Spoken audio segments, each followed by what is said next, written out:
ಈ ಬಾರಿಯ ಕರ್ನಾಟಕದ ಚುನಾವಣೆ ಭಾರಿ ಮಹತ್ವದಾಗಿದೆ. ಈ ಚುನಾವಣೆ ಬರುವ 25 ವರ್ಷಗಳ ಕರ್ನಾಟಕದ ವಿಕಾಸವನ್ನು ನಿಶ್ಚಯ ಮಾಡಲಿದೆ. ಈ ಚುನಾವಣೆ ಕರ್ನಾಟಕವನ್ನು ದೇಶದ ನಂಬರ್ 1 ರಾಜ್ಯವನ್ನಾಗಿ ಮಾಡುವ ಚುನಾವಣೆ ಮತ್ತು ಈ ಮಹಾಯಜ್ಞವನ್ನು, ಈ ಸಂಕಲ್ಪವನ್ನು ಕೇವಲ ಬಿಜೆಪಿ ಮಾತ್ರ ಮಾಡಬಲ್ಲದು. ಕಾಂಗ್ರೆಸ್ ಮತ್ತು ಜೆಡಿಎಸ್ನ ದೃಷ್ಟಿಯಲ್ಲಿ ಕರ್ನಾಟಕ ಒಂದು ಎಟಿಎಂ ಮಾತ್ರ.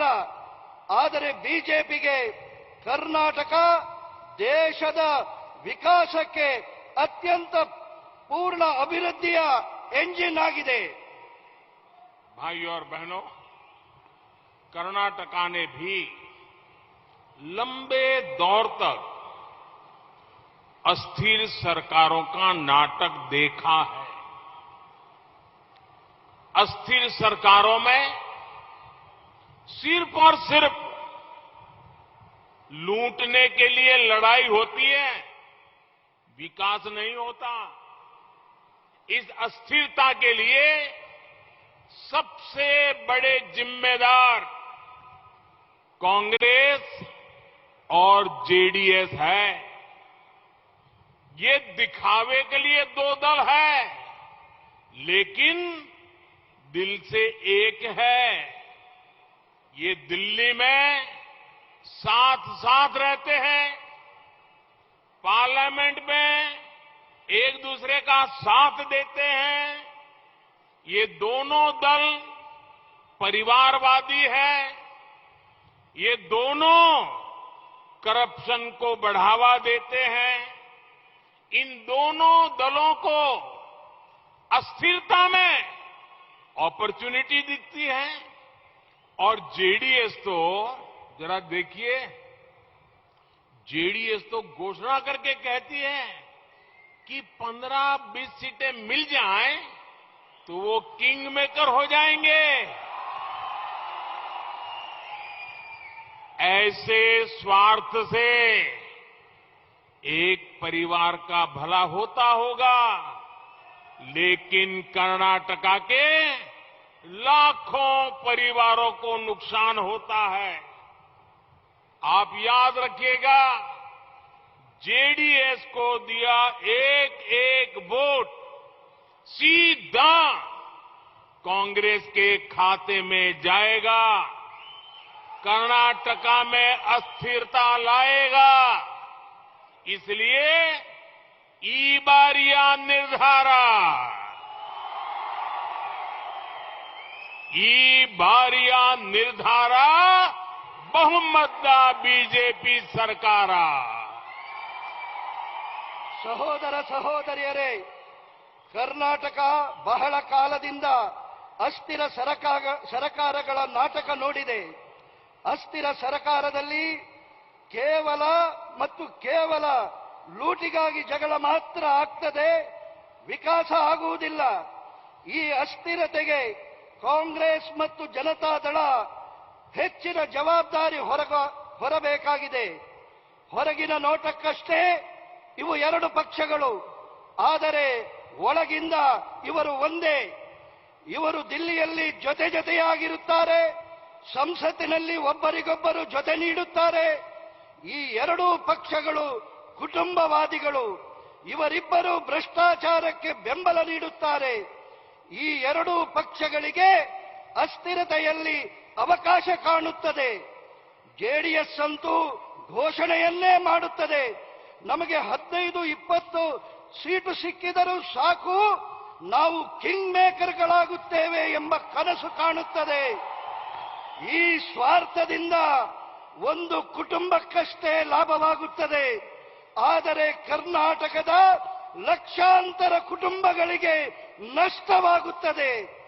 ನಾವು ನೆನಪಿನಲ್ಲಿಡಬೇಕು, ಜೆಡಿಎಸ್ಗೆ ನೀಡುವ ಒಂದೊಂದು ವೋಟು ಕಾಂಗ್ರೆಸ್ಸಿನ ಖಾತೆಗೆ ಹೋಗ್ತದೆ, ಕರ್ನಾಟಕದಲ್ಲಿ ಅಸ್ಥಿರತೆ ತರುತ್ತದೆ। ಹಾಗಾಗಿ ಈ ಬಾರಿಯ ನಿರ್ಧಾರ ಬಿಜೆಪಿಯ ಬಹುಮತದ ಸರ್ಕಾರ। भाइयों और बहनों, जब कांग्रेस जेडीएस की सरकारें होती है तो सिर्फ कुछ विशेष परिवार फलते फूलते हैं, लेकिन बीजेपी के लिए हर परिवार इस देश का एक एक परिवार, कर्नाटका का एक एक परिवार भाजपा का अपना परिवार है। जब बीजेपी की डबल इंजन की सरकार होती है, तब रामनगरा जिले के 3 लाख साथियों के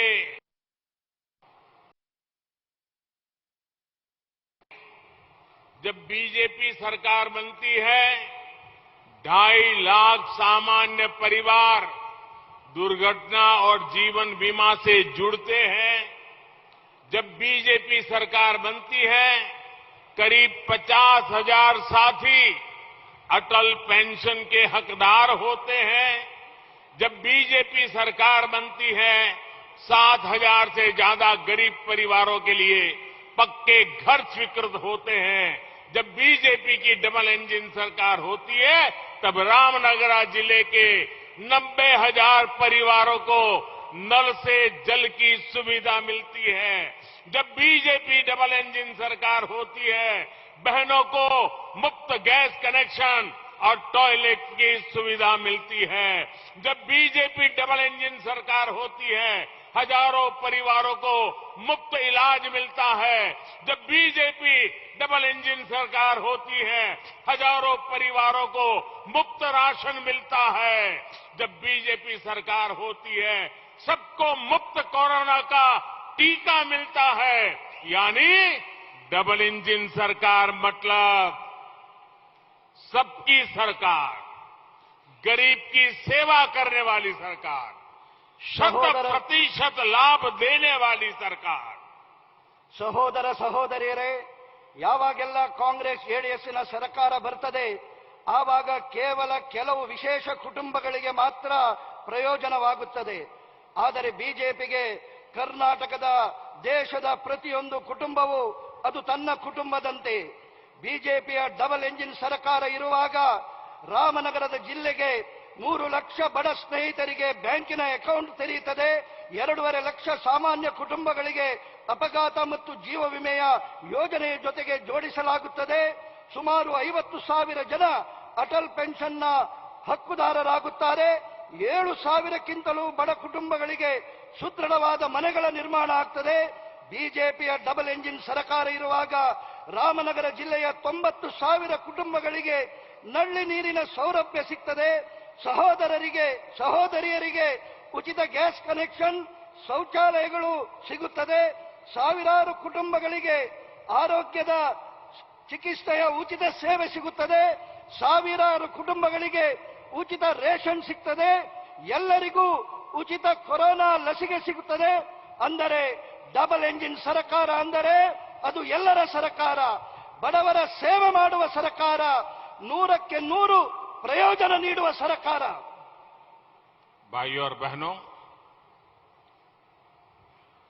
विश्वासघात का दूसरा नाम ही है कांग्रेस। कांग्रेस ने देश के किसानों के साथ भी हमेशा विश्वासघात किया है। कांग्रेस पहले उन परिस्थितियों को बनाने में ताकत लगाती थी जो किसानों को कर्ज में डुबो दे, फिर चुनाव आने पर कर्ज माफी का दिखावा करती थी। आप याद कीजिए, 2008 में चुनाव से पहले कांग्रेस ने झूठी कर्ज माफी घोषित की थी। ये कर्ज माफी सिर्फ उनके लिए थी जो कांग्रेस के साथ मिले जुले थे और कांग्रेस जिनको बैंक से लोन दिलवाती थी। आप सोचिए, जब देश के करोड़ों छोटे किसानों के पास कभी बैंक का दरवाजा तक नहीं खुलता था, कभी जिनका बैंक में खाता नहीं था, जब कर्ज माफी होगी तो उसको लाभ कहां से मिलेगा? वो छोटे किसान बैंकों से नहीं बल्कि दूसरे ब्याजखोरों से बाजार से कर्ज लेते थे। यानी कांग्रेस की कर्ज माफी का बहुत बड़ा हिस्सा किसानों के पास नहीं बल्कि उनके भाई भतीजे भ्रष्टाचारियों के पास पहुंचा। हालात तो ये थी कि 100 में से 10 किसानों का भी कर्ज सही से माफ नहीं हुआ था। यही कांग्रेस का ट्रैक रिकॉर्ड है।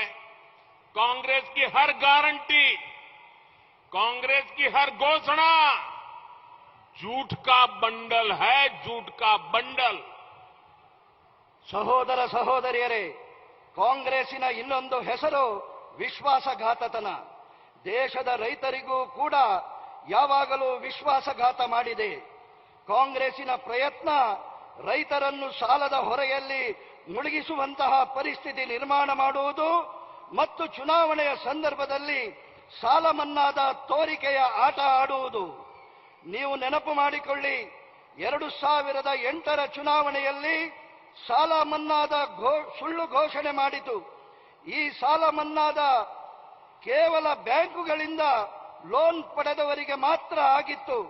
ನೀವು ಯೋಚಿಸಬೇಕು, ದೇಶದಲ್ಲಿ ಕೋಟ್ಯಾಂತರ ಸಣ್ಣ ರೈತರಿಗೆ ಬ್ಯಾಂಕಿನಲ್ಲಿ ಖಾತೆಯೇ ಇಲ್ಲ. ಅಂಥವರಿಗೆ ಸಾಲ ಮನ್ನಾದ ಸೌಲಭ್ಯ ಹೇಗೆ ಸಿಗಲು ಸಾಧ್ಯ? ಅಂತಹ ರೈತರು ಬ್ಯಾಂಕಿನಿಂದ ಬದಲಾಗಿ ಬಡ್ಡಿಕೋರರಿಂದ, ಖಾಸಗಿ ವ್ಯಕ್ತಿಗಳಿಂದ ಸಾಲ ಪಡೆಯುತ್ತಿದ್ದರು. ಅಂದರೆ ಕಾಂಗ್ರೆಸ್ಸಿನ ಸಾಲ ಮನ್ನಾದ ಬಹುದೊಡ್ಡ ಭಾಗ ರೈತರಿಗೆ ತಲುಪುತ್ತಿರಲಿಲ್ಲ.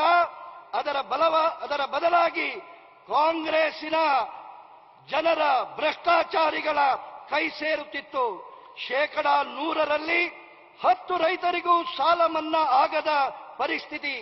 ಇದು ಕಾಂಗ್ರೆಸ್ ನಡೆದು ಬಂದ ದಾರಿ. ಕಾಂಗ್ರೆಸ್ಸಿನ ಪ್ರತಿಯೊಂದು ಗ್ಯಾರಂಟಿ, ಕಾಂಗ್ರೆಸ್ಸಿನ ಪ್ರತಿಯೊಂದು ಘೋಷಣೆ ಅದು ಸುಳ್ಳಿನ ದೊಡ್ಡ ಮೂಟೆ. साथियों, आजकल कांग्रेस के लोग यहां भी झूठी गारंटी लेकर घूम रहे हैं। मैं आपको बताता हूं सच्ची गारंटी क्या होती है। हम पीएम किसान सम्मान निधि से हर साल हजारों करोड़ रुपए देते हैं, वो भी सीधे किसान के बैंक अकाउंट में। अभी तक देश में लगभग 2.5 लाख करोड़ रुपए किसानों के बैंक खाते में सीधे भेजे जा चुके हैं। इसमें से यहां कर्नाटका के भी किसानों को 18,000 करोड़ रुपए मिले हैं। मैं रामनगरा के किसानों की बात करूं तो उन्हें भी पीएम किसान सम्मान निधि के करीब 300 करोड़ रुपए मिले हैं। 6,000 केंद्र से और 4,000 राज्य से, यानी किसान को डबल इंजन का डबल बेनिफिट हुआ। ये चुनाव से पहले किया गया खेल नहीं बल्कि वो सच्ची गारंटी है जो किसानों तक हमेशा पहुंचती है। ಸ್ನೇಹಿತರೆ, ಇತ್ತೀಚೆಗೆ ಕಾಂಗ್ರೆಸ್ಸಿನ ಜನರು ಇಲ್ಲಿಯೂ ಸುಳ್ಳಿನ ಗ್ಯಾರಂಟಿ ಹಿಡಿಕೊಂಡು ತಿರುಗಾಡುತ್ತಿದ್ದಾರೆ. ನಾನು ನಿಮಗೆ ನಿಜವಾದ ಗ್ಯಾರಂಟಿ ಹೇಳಬಯಸುತ್ತೇನೆ. ನಾವು ಪ್ರಧಾನಮಂತ್ರಿ ಕಿಸಾನ್ ಸಮ್ಮಾನ್ ನಿಧಿಯನ್ನು ಪ್ರತಿ ವರ್ಷ ಸಾವಿರಾರು ಕೋಟಿ ನೀಡುತ್ತಿದ್ದೇವೆ. ಅದು ನೇರವಾಗಿ ರೈತರ ಬ್ಯಾಂಕ್ ಅಕೌಂಟ್ಗಳಿಗೆ ಹೋಗುತ್ತಿದೆ. ಇಲ್ಲಿಯವರೆಗೆ ಸುಮಾರು 2.5 ಲಕ್ಷ ಕೋಟಿ ರೂಪಾಯಿಗಳು ರೈತರ ಅಕೌಂಟ್ಗಳಿಗೆ ಕಳಿಸಲ್ಪಟ್ಟಿದೆ. ಅದರಲ್ಲಿ ಕರ್ನಾಟಕದ ರೈತರಿಗೆ 18,000 ಕೋಟಿ ರೂಪಾಯಿಗಳು ಸಿಕ್ಕಿರುತ್ತದೆ. ನಾನು ರಾಮನಗರದ ರೈತರ ಬಗ್ಗೆ ಹೇಳುವುದಾದರೆ ಅವರಿಗೆ ಪ್ರಧಾನಮಂತ್ರಿ ಕಿಸಾನ್ ಸಮ್ಮಾನ್ ನಿಧಿಯ 300 ಕೋಟಿ ರೂಪಾಯಿಗಳು ಸಿಕ್ಕಿರುತ್ತದೆ. 6,000 ಕೇಂದ್ರದಿಂದ ಮತ್ತು 4,000 ರಾಜ್ಯದಿಂದ. ಅಂದರೆ ಡಬಲ್ ಇಂಜಿನ್ ಸರ್ಕಾರದಿಂದ ರೈತರಿಗೆ ಡಬಲ್ ಲಾಭ ಆಗಿದೆ. ಇದು ಚುನಾವಣೆಯ ಮೊದಲು ಆಡಿದ ನಾಟಕವಲ್ಲ, ಬದಲಾಗಿ ನಿಜವಾಗಿ ರೈತರಿಗೆ ತಲುಪುತ್ತಿರುವ ಗ್ಯಾರಂಟಿಯಾಗಿದೆ. साथियों, केंद्र की बीजेपी सरकार ने देश के हर गरीब को 5 लाख रुपए तक के मुफ्त इलाज की भी गारंटी दी है. यहां रामनगरा के भी 3 लाख गरीबों को आयुष्मान भारत का लाभ मिला है. अब उनके पास एक गारंटी है, वो सरकारी या प्राइवेट अस्पताल में जाकर 5 लाख रुपए तक का मुफ्त इलाज करा सकते हैं. यही होती है सच्ची गारंटी. ಸ್ನೇಹಿತರೆ, ಕೇಂದ್ರ ಸರ್ಕಾರದಿಂದ ದೇಶದ ಪ್ರತಿಯೊಬ್ಬ ಬಡವನಿಗೂ 5 ಲಕ್ಷ ರೂಪಾಯಿಯವರೆಗೆ ಉಚಿತ ಚಿಕಿತ್ಸೆಯ ಗ್ಯಾರಂಟಿ ಇದೆ. ಇಲ್ಲಿ ರಾಮನಗರದಲ್ಲಿಯೂ 3 ಲಕ್ಷ ಬಡ ಜನರಿಗೆ ಆಯುಷ್ಮಾನ್ ಭಾರತದ ಲಾಭ ಸಿಕ್ಕಿದೆ. ಅವರ ಬಳಿ ಸರ್ಕಾರಿ ಅಥವಾ ಖಾಸಗಿ ಆಸ್ಪತ್ರೆಗಳಿಗೆ ಹೋಗಿ 5 ಲಕ್ಷ ರೂಪಾಯಿಯವರೆಗೆ ಉಚಿತ ಚಿಕಿತ್ಸೆ ಪಡೆಯುವಂತಹ ಸಾಧ್ಯತೆ ಇದೆ. ಇದು ನಿಜವಾದ ಗ್ಯಾರಂಟಿ. साथियों, हमारा ये स्थान रेशमे नाडु है. रेशम किसानों को भी अगर किसी ने उचित मदद दी है तो वो येदियुरप्पा जी और बोम्मई जी की सरकार ने दी है. हमारी सरकार यहां सिल्क किसानों के प्रति टन 10,000 रुपए की मदद दे रही है.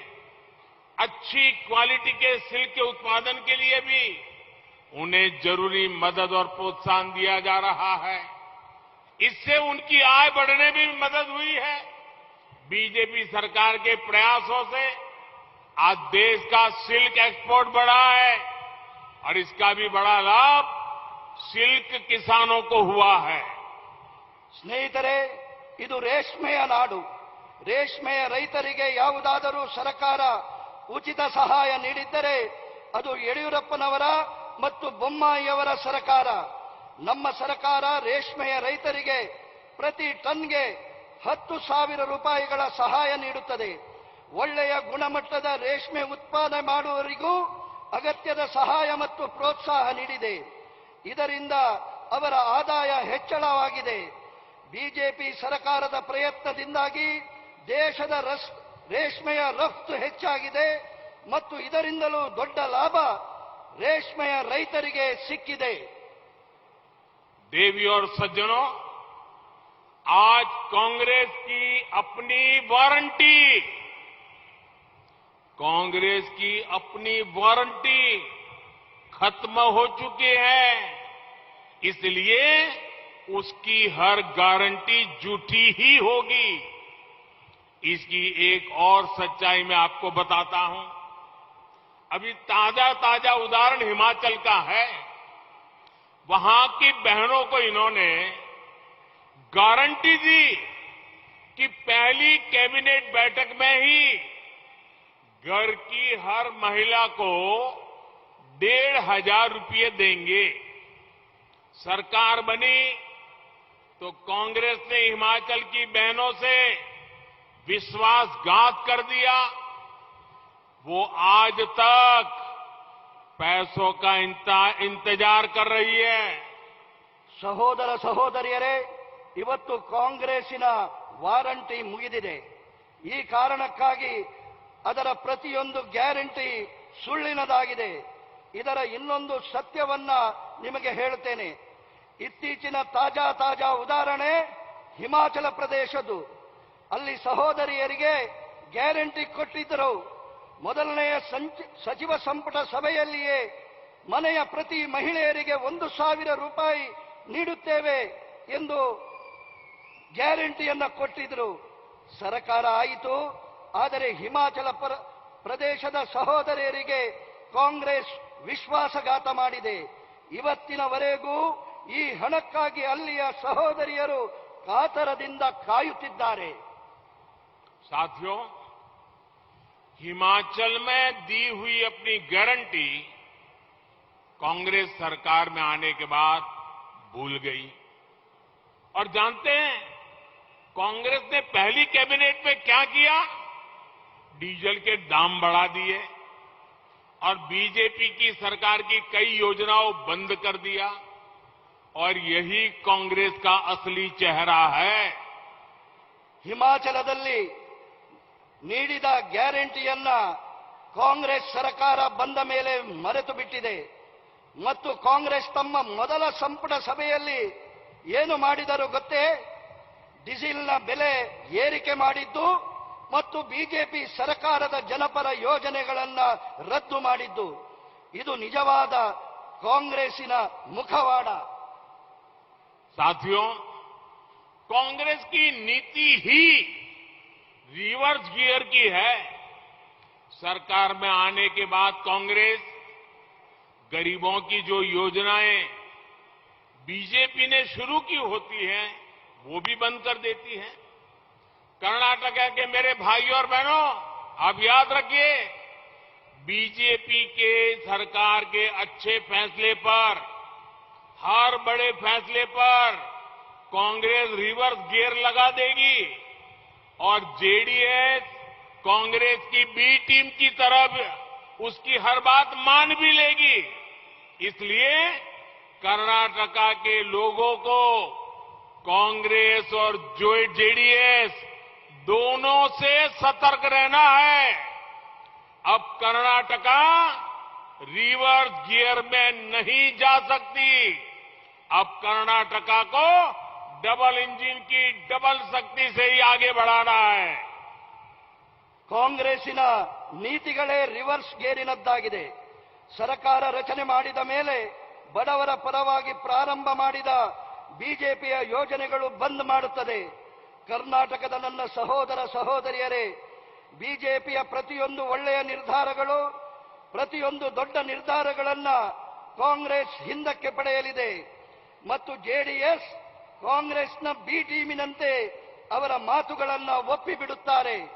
ಆದ್ದರಿಂದ ಕರ್ನಾಟಕದ ಜನತೆ ಕಾಂಗ್ರೆಸ್ ಮತ್ತು ಜೆಡಿಎಸ್ನ ಬಗ್ಗೆ ಎಚ್ಚರಿಕೆಯಿಂದ ಇರಬೇಕಾಗಿದೆ. ಈಗ ಕರ್ನಾಟಕಕ್ಕೆ ರಿವರ್ಸ್ ಗೇರಿನಲ್ಲಿ ಹೋಗುವ ಸರ್ಕಾರ ಅಲ್ಲ, ಈಗ ಕರ್ನಾಟಕಕ್ಕೆ ಡಬಲ್ ಇಂಜಿನ್ನೊಂದಿಗೆ ಡಬಲ್ ಶಕ್ತಿಯ ಜೊತೆಗೆ ಮುಂದೆ ಹೋಗಬೇಕಾದ ಸರ್ಕಾರ ಬೇಕಾಗಿದೆ. भाइयों और बहनों, बीजेपी ने हमेशा युवा हितों को, नौजवान के लेने अवसरों को सर्वोपरि रखा है। गांव देहात में भी नौजवान अपने मन का काम कर सके, इसके लिए बीजेपी ने मुद्रा योजना चलाई।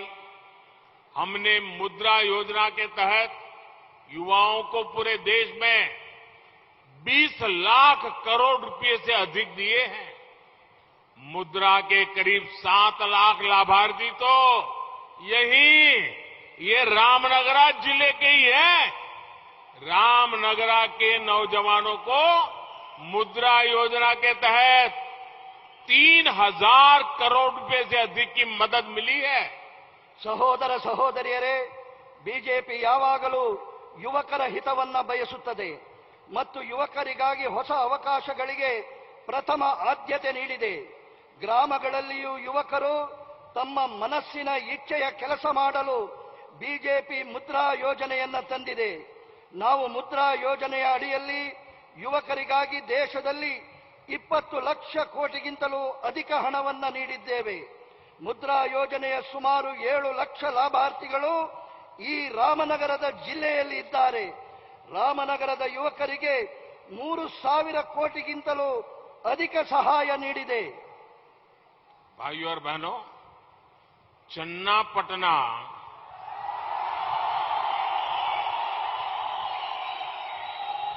ये चन्नापटना तो लैंड ऑफ टॉयज भी है,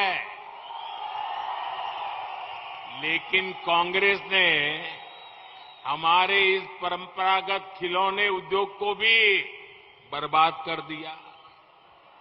सस्ते विदेशी खिलौनों से भारत के बाजारों को भर दिया था। मुझे याद है मैंने मन की बात में चन्नापटना के टॉयज हब, हमारे कुशल कारीगरों की बात की थी। मैंने देशवासियों से भारतीय खिलौनों को खरीदने का आह्वान किया था। मुझे बताते हुए गर्व है कि ऐसे प्रयासों से विदेशी खिलौनों के आयात में 70% कमी आई है। वहीं भारतीय खिलौनों का निर्यात में इतनी ही वृद्धि हुई है।